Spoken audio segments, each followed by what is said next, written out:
വിശുദ്ധ വേദപുസ്തകത്തിലെ അപ്പോസ്തലനായ പൗലോസ് ഫിലിപ്പിയർക്ക് എഴുതിയ ലേഖനം 2-ാം അധ്യായം അതിൻ്റെ 6-7 വാക്യങ്ങൾ രേഖപ്പെടുത്തുന്നു. അവൻ ദൈവ രൂപത്തിലിരിക്കെ ദൈവത്തോടുള്ള സമത്വം മുറുകെ പിടിച്ചുകൊള്ളണമെന്ന് വിചാരിക്കാതെ ദാസരൂപമെടുത്ത് മനുഷ്യ സാദൃശ്യത്തിലായി തന്നെത്താൻ ഒഴിച്ച് വേഷത്തിൽ മനുഷ്യനായി വിളങ്ങി തന്നെത്താൻ താഴ്ത്തി മരണത്തോളം, ക്രൂശിലെ മരണത്തോളം തന്നെ അനുസരണമുള്ളവനായി തീർന്നു. കർത്താവ് യേശുക്രിസ്തുവിനെ ഈ ഭൂമിയിൽ ദൈവം തന്നെ ഏൽപ്പിച്ചിരിക്കുന്ന വലിയൊരു ദൗത്യ നിർവഹണത്തിനായി പിതാവായ ദൈവത്താൽ നിയുക്തനായി ഭൂമിയിലേക്ക് അയക്കപ്പെടുന്ന ഒരു പ്രത്യേക സന്ദർഭമാണ് ഈ വചനത്തിൽ രേഖപ്പെടുത്തിയിരിക്കുന്നത്. ഇതിൽ ദൈവത്തോടുള്ള സമത്വമുള്ള വ്യക്തിയാണ് നമ്മുടെ കർത്താവ് യേശു ക്രിസ്തു. ദൈവരൂപത്തിലിരുന്നു, ദൈവത്തോട് സമത്വമായിരുന്നു.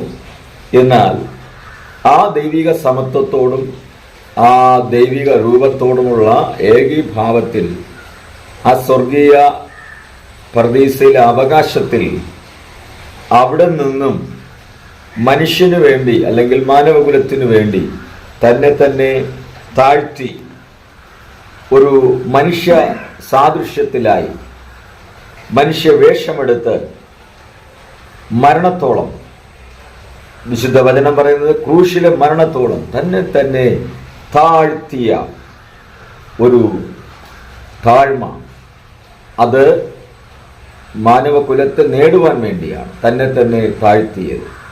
ആ പദവികൾ വിട്ട് ദൈവത്തോട് സമത്വം മുറുകെ പിടിച്ചുകൊള്ളണം വിചാരിക്കാതെ അതിൽ നിന്ന് താണിറങ്ങി വന്ന് മനുഷ്യവേഷം ധരിച്ച് മാനവകുലത്തെ, നമ്മെ ഓരോരുത്തരും രക്ഷിക്കുവാൻ യേശു ക്രിസ്തു ഇത്രത്തോളം താണുവന്ന് താഴ്മ വെളിപ്പെടുത്തിയ വ്യക്തിത്വമാണ്. അത് മാത്രമല്ല അവിടെ രേഖപ്പെടുത്തുന്നത് അവൻ അനുസരണമുള്ളവനായി തീർന്നു. അങ്ങനെയെങ്കിൽ പിതാവായ ദൈവം തന്നോട് കൽപ്പിച്ച, തന്നെ ഏൽപ്പിച്ച ആ വലിയ ദൗത്യം ചെയ്യുവാൻ വേണ്ടി വേദനകൾ സഹിച്ച്, കഷ്ടതകൾ സഹിച്ച്, നിന്ദകൾ സഹിച്ച്, അപമാനങ്ങൾ സഹിച്ച് അവസാന നിമിഷം വരെ ആ ക്രൂശിലെ മരണത്തോളം തന്നെ ജീവിതത്തിൽ ഏൽപ്പിച്ചു കൊടുത്ത ആ ക്രിസ്തുവിൻ്റെ സ്നേഹം എത്ര വലിയത്! താൻ പിതാവായ ദൈവത്തെ നമ്മുടെ കർത്താവ് അനുസരിക്കുകയായിരുന്നു.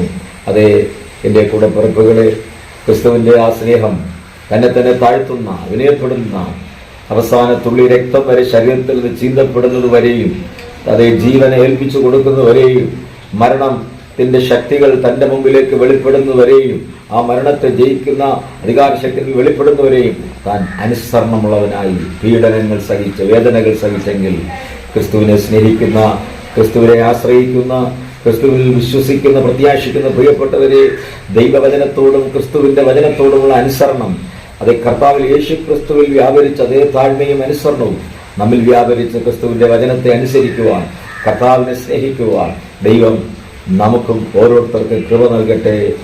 ആമേൻ.